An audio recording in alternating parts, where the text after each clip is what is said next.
The video call came through while I was on the job site, directing a crew as they hoisted a massive pane of glass for a curtain wall. "Daddy, Mommy brought the man home again."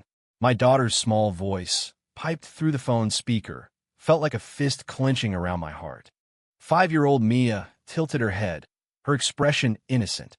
"The man said he's going to have a sleepover with Mommy, and he told me to go play downstairs." My hand was shaking so badly I could barely hold my phone. The roar of the construction site, the cranes, the generators, the shouting, all of it faded away, replaced by the sound of my own blood pounding in my ears. I stared at the screen, at the familiar living room behind my daughter, and at the man's jacket tossed carelessly over the back of our sofa. I knew that jacket, a navy blue North Face. It belonged to Leo, my wife's childhood friend, her best guy friend, as she always called him. Every time he came over, it was the same routine. "Sarah, you relax," he'd say. "I'll handle dinner tonight." Then he'd walk into my kitchen like he owned the place. And I would thank him for taking such good care of my family. Thinking about it now, I wanted to vomit. I clocked out early, pushing my truck as fast as it could go on the highway home. On the way, I called my mom and asked her to come pick up Mia. Once she had my daughter safely out of the house, I parked down the street and hid in the stairwell of our apartment building, my eyes locked on our front door. I don't know how long I waited. An hour? 2? Finally, the door opened. Leo walked out, wearing that same navy blue jacket, a smug, satisfied smile on his face. He was still tucking in his shirt as he looked back over his shoulder. "See you tomorrow." I balled my fists, my nails digging so deep into my palms I was surprised I didn't draw blood. Every instinct screamed at me to rush him, to beat the living hell out of that smug bastard right there in the hallway. But a cold, calculating part of my brain took over. I couldn't be reckless. I had to know if this was the first time, or if I was just the last one to find out. I waited until the sound of his footsteps faded down the stairs before I walked to my door and let myself in with my key. Sarah was on the sofa, touching up her makeup in a compact mirror. She looked up when she heard the door. "Wow, you're home early." Her makeup was flawless, her lipstick fresh. A faint, sweet perfume hung in the air. I forced a smile, fighting back the bile rising in my throat. "Yeah, we wrapped up the job on the 40th floor, so they let us go." She stood up and walked over, giving me a casual kiss. "Perfect. I'll get started on dinner." Watching her walk toward the kitchen, a sickening realization hit me. When she kissed me, her lips were still warm from kissing another man. I'd barely touched my food that night. Sarah, however, seemed completely oblivious, chatting away about her day. "Oh, by the way, Leo stopped by earlier. He needed some advice on a big project his company just landed." I nodded along mechanically, my eyes tracking her every move. Her tone was casual, her expression no different than any other night. If I hadn't seen it with my own eyes, I would have believed her. I would have believed it was just Leo, our good friend, stopping by for some innocent advice.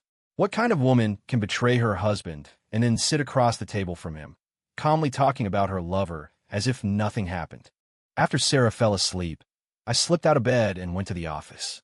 I'd had a bad feeling for a while now, a gnawing suspicion that something was off. A few weeks ago, I'd installed a few discreet security cameras around the house, small wise cams you could barely see. I'd been so buried in work, I'd almost forgotten about them. Tonight, I remembered. I pulled up the saved footage from the last month. I watched frame by frame, as my heart turned to a block of ice. In just 1 month, Leo had been here at least 10 times, always while I was at work. Sometimes he'd bring groceries, and they would cook together. Sometimes he'd bring a bottle of wine, and they'd get drunk in the living room. Most of the time, though, he brought nothing but that disgusting smile. And every single time, they would disappear into my bedroom. They would stay in there for a very, very long time. The footage that sent me into a blind rage was seeing Leo, in front of my daughter, putting his hands all over Sarah. And Sarah wouldn't just let him. She'd laugh, that bright, tinkling laugh I used to love. How many times had my daughter seen that? She's only 5. A 5-year-old couldn't possibly understand what she was watching. I shut the laptop and bolted to the bathroom, dry heaving over the toilet. Waves of nausea washed over me, but there was nothing left to throw up. The next morning, I didn't go to the site. I followed Sarah's car, watching as she dropped Mia off at preschool. From there, she drove straight downtown to a trendy coffee shop. Leo was already waiting for her at a table. Through the large glass window, I saw them hug. Then they kissed, not a friendly peck, but a deep, lingering kiss like a real couple. I lifted my phone and recorded the whole thing. Then I kept following them. They went to the Cherry Creek Mall, where Leo bought Sarah a necklace that cost over $2,000. I recognized it instantly. It was the exact same Tiffany necklace I had bought for her last month. She told me she didn't like it and made me return it. Apparently, she was just waiting for him to buy it for her. After the mall, they went to a hotel. As I watched them disappear through the revolving doors of the Hyatt, I started to laugh. I laughed at how blind I'd been, marrying a woman like her. I laughed at how stupid I was, walking around for God knows how long, completely clueless while she made a fool of me. I pulled out my phone and opened my banking app, scrolling through the last 6 months of transactions. My hand started shaking again. Every month, on the same day, a large chunk of the household and spending money I gave Sarah was sent out. The Venmo transactions were all to the same person, Leo. Over the past 6 months, she had sent him over $50,000. Money I had been saving for Mia's college fund. You heartless bitch, Sarah. You were even willing to steal from our own daughter. I switched over to my Facebook account and checked her marketplace listings. The rage intensified. The gold bracelet I gave her for our anniversary, the diamond earrings from last Christmas, even the new Coach bag I just bought her, all of it had been sold. And every payment, I was willing to bet, had somehow found its way to Leo. I took a deep breath and lit a cigarette, the acrid smoke filling my lungs. In that moment, my mind became crystal clear. Sarah, you didn't just cheat on me. You stole from me, you bled my bank account dry for him. Fine. Don't blame me for what comes next. I'm going to make you both pay. I'm going to make you regret the day you were born. From that day on, I began a more meticulous investigation. I installed more cameras, smaller, better hidden ones, in every corner of the house. I even put one in the bedroom. I knew I would probably never watch those particular recordings, but I needed the evidence. All of it. I was going to wait for the perfect moment, then release everything at once. I was going to publicly humiliate her. I also hired a private investigator to dig into Leo's background. Money, I could always make more of. But this was a debt that had to be repaid. A few days later, the P.I. sent over his first report. It turned out Leo was far from a successful businessman. The company he owned was a shell corporation, likely used for laundering money. On top of that, he was deep in debt to several loan sharks. It all made sense. He wasn't with Sarah for love. He was after my savings. And that idiot Sarah actually thought he was in love with her. I smirked as I filed the report away. This wasn't enough.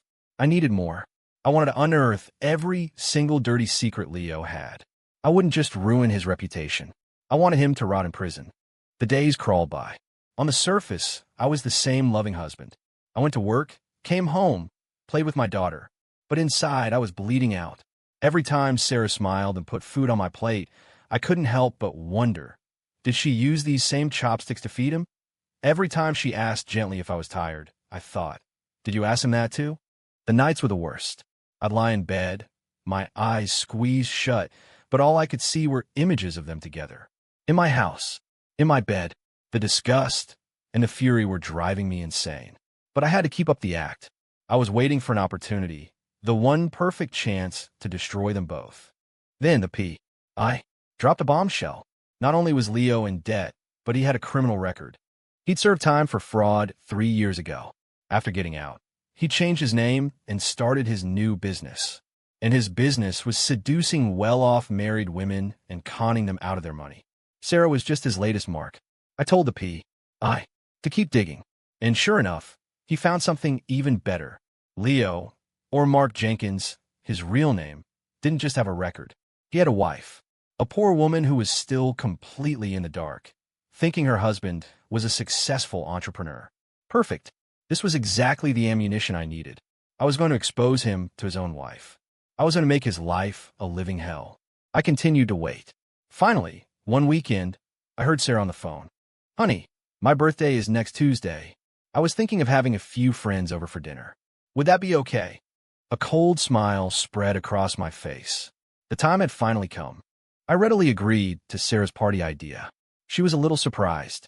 Really, you've never been a fan of hosting parties. But it's your birthday, I said with a warm smile.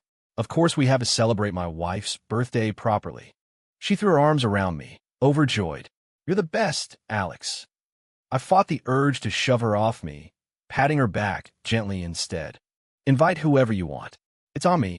Can I invite Leo, too?" she asked, trying to sound casual. I laughed internally. "Of course. He's your best friend, isn't he?" "Great, I'll start planning." She practically skipped away. Watching her go, I pulled out my phone and typed a text message. The plan is a go. The recipient was Mark Jenkins's wife. The poor woman had been devastated when I told her the truth about her husband, but her grief had quickly turned to a cold fury. She wanted revenge just as much as I did. Sarah threw herself into planning her birthday party, busy from morning till night. I knew what she was busy with. She was funneling my money to Leo, who would then use it to buy her an extravagant birthday gift. The audacity of it was almost comical. She even showed me a picture of the gift Leo was getting her. "Look, honey, isn't Leo so thoughtful? He remembered I love this brand." I smiled back. "Yeah, he's a great friend." You pathetic, lying cheat, I thought.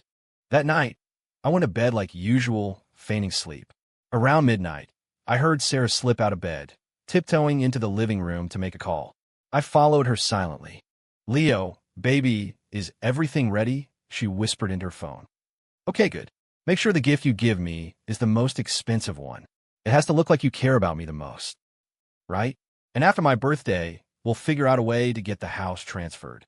Hearing that, I almost lost control. "So you're not just after my money. You want my house, too? Good luck with that. Let's see if you even make it to that day." The day before the party, I took Mia to Ellich Gardens for the day. On the car ride over, she said out of the blue, "Daddy, is that man Mommy's boyfriend?" My hands tightened on the steering wheel. "Why would you ask that, sweetie?"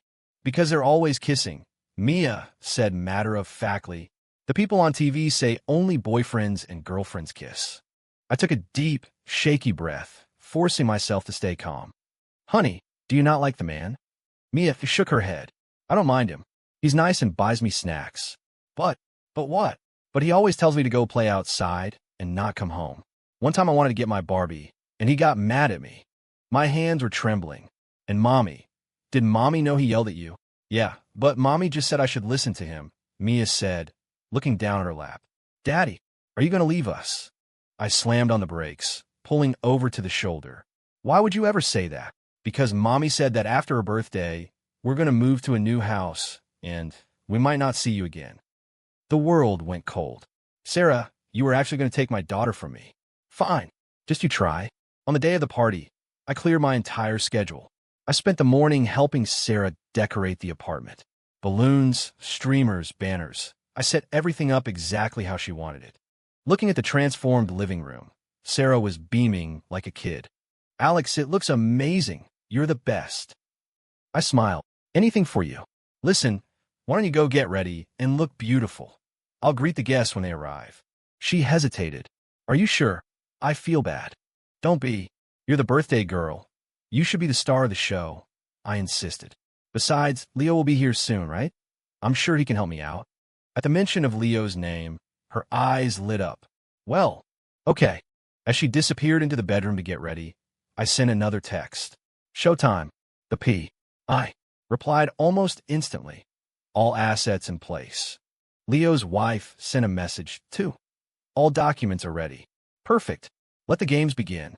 At 3 o'clock, the guests started to arrive. I stood by the door, playing the part of the perfect host, greeting each person with a smile. Leo was the first to show up. He was dressed in a sharp suit, holding a beautifully wrapped gift box. "Hey, man," he said, clapping me on the shoulder. "Got something big for the birthday girl." I smiled back. "Is that right? Well, thanks for coming." He walked in, heading straight for the dining room like he'd done it 1,000 times, and started helping me arrange the plates and glasses. Watching him, I couldn't help but think, you've probably spent more time in my home than I have recently. A few more guests trickled in. They were all Sarah's best friends, the same ones who I now knew had been covering for her and Leo for months.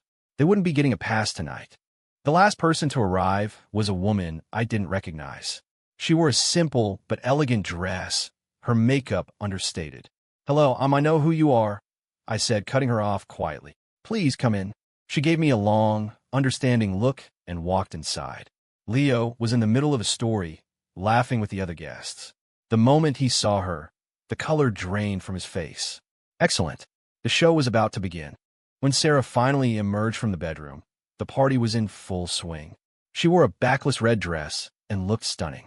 The second he saw her, Leo's jaw went slack. Sarah caught his eye and gave him a subtle, conspiratorial wink. I pretended not to notice, raising my glass. Everyone, a toast to the birthday girl, Sarah. Glasses clinked all around. But before we drink, I continued. I put together a little video. A surprise for my lovely wife. Sarah looked genuinely touched. Oh, Alex, you didn't have to. Of course I did. I hit a button on the remote. The large TV screen flickered to life, playing security camera footage.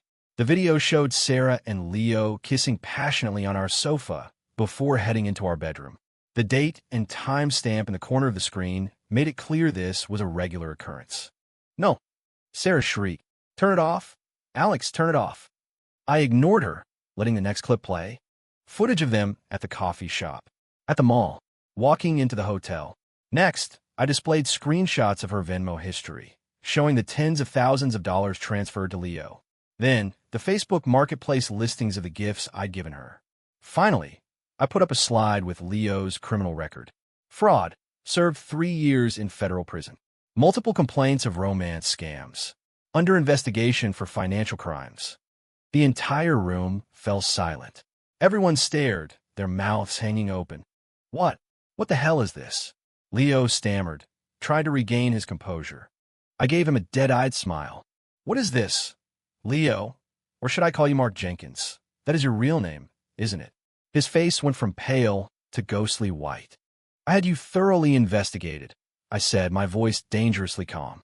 3 years ago, you got out of prison for fraud, changed your name, and went right back to your old tricks.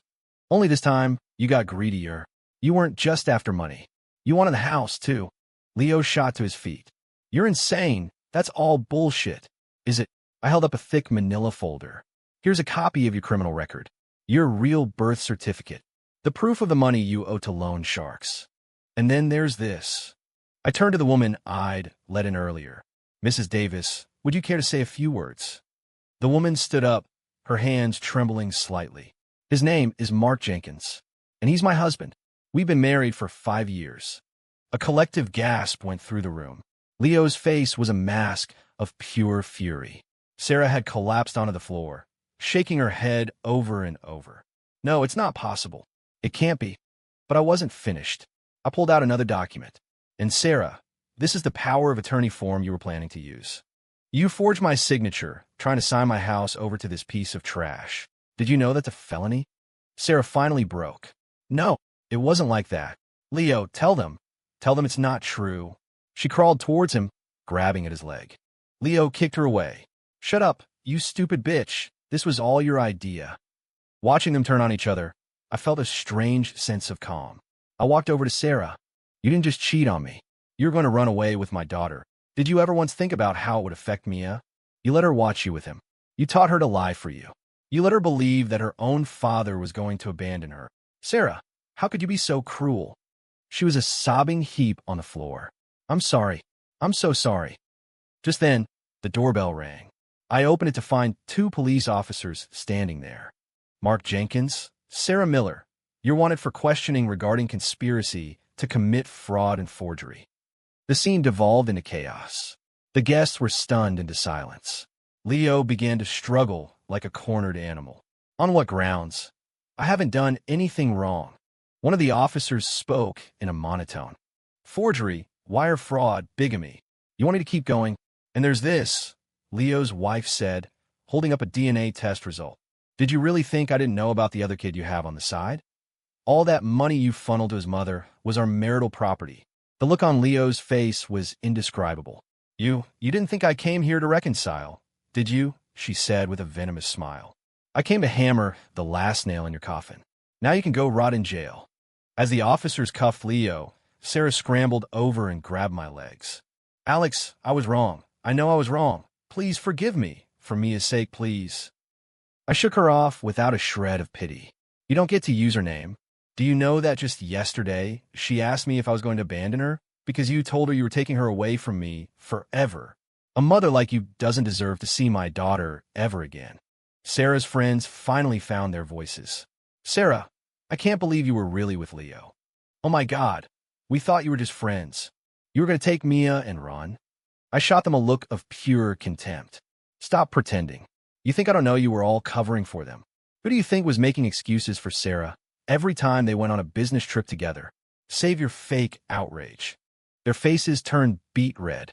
Just then, another commotion came from the doorway. Sarah's parents and her brother burst in. What's going on?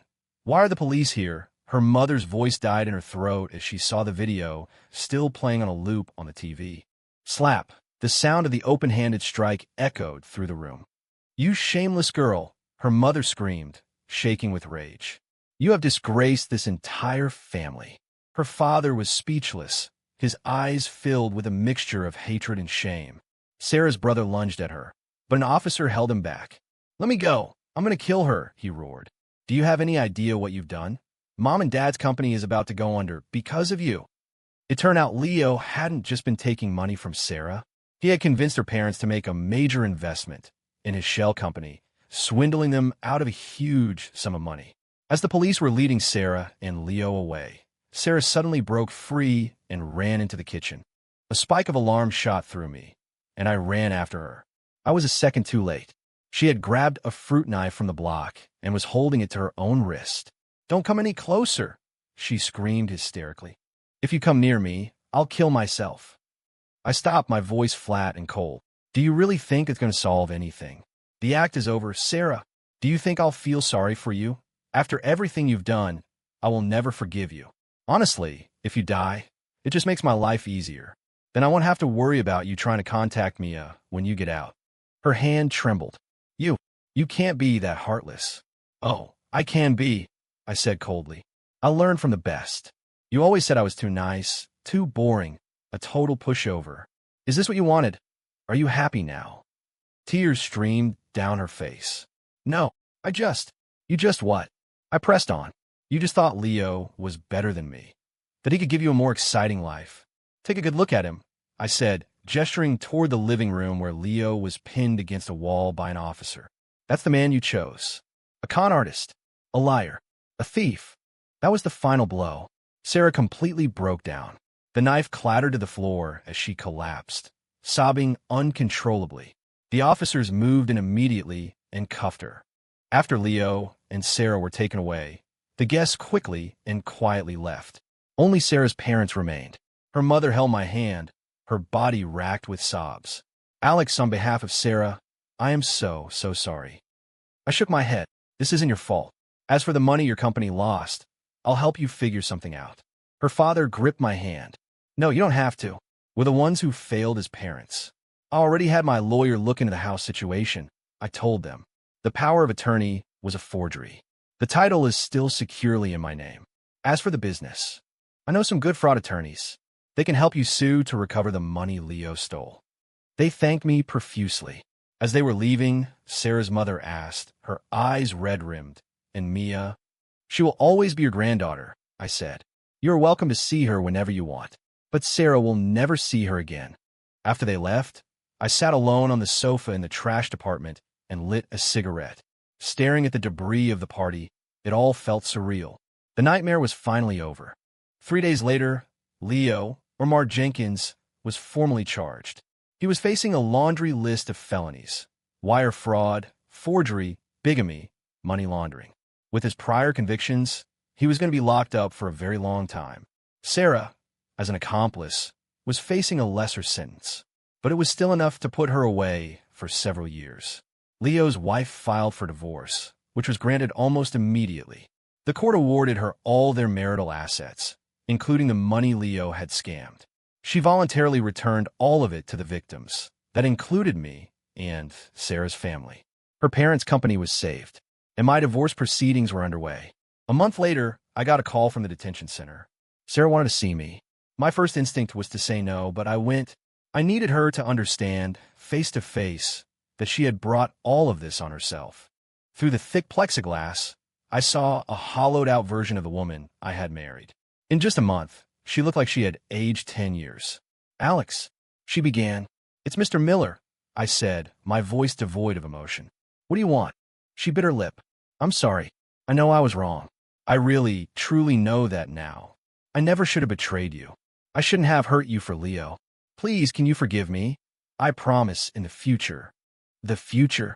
I cut her off. You think you have a future with me? The divorce will be finalized next week. The court has already granted me full and sole custody of Mia.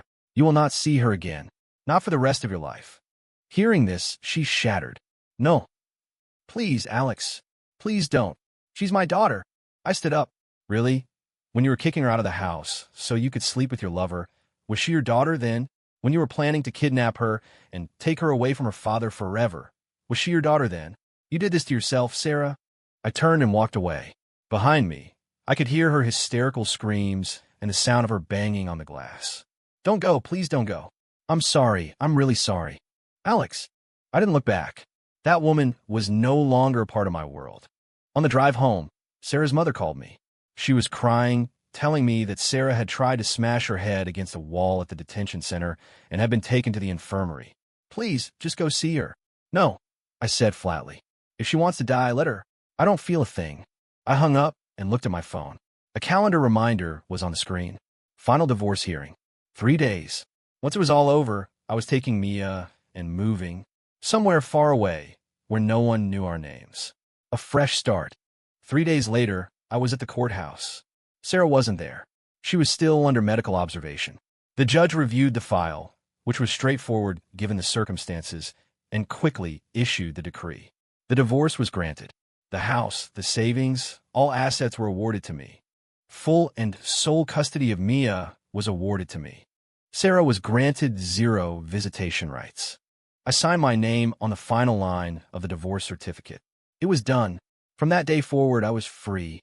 Walking out of the courthouse, I called Mia at my mom's house. Daddy, when are you coming to get me? I'm on my way right now, I said. We're going to our new home. Yay, she cheered. Is it just going to be the two of us? That's right. Just you and me. What about Mommy? I paused for a moment. Mommy had to go far, far away. You might not be able to see her for a long time. The line was quiet for a few seconds, and then I heard her small, slightly disappointed voice. Oh, it's okay, sweetie, I said, my own voice thick with emotion. Daddy's here, and I'm going to take the best care of you. I know. Her cheerful voice returned. You're the best daddy. I hung up and started the car, heading for the preschool to pick up my daughter. The sky was a brilliant, cloudless blue. The sun was shining. A new life was beginning.